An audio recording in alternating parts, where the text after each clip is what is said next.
وانا قاعدة كده في الشمس، والساعة دلوقتي 7:30، وتتكلم معاكم كلمتين وتعيشوا معايا الحالة اللي انا عايشاها، وحالة من الاستغراب ان احنا بقينا في زمن بجد يا جماعة حرفيا بنستنى للمحترم يغلط علشان نثبت لنفسينا انه مش محترم.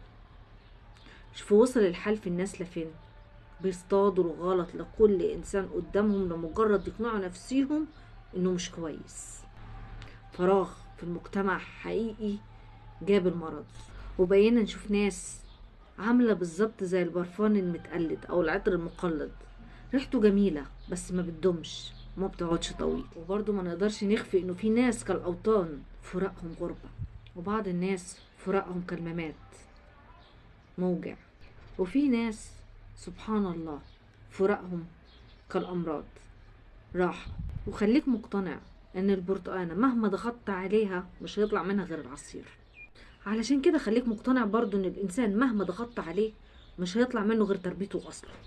وخليك مقتنع ان المتسامحون بيتغفلوا كتير وبيعدوا حاجات كتير جدا، وبيبقى في قلبهم طيبة وتسامح. علشان كده لو رحلوا مش هيرجعوا.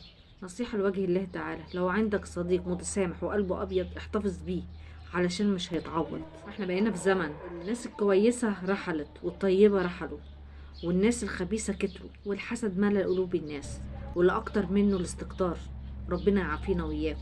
خد بالك العقرب إذا لدغ في يوم من الأيام عمره ما يغيره الزمان.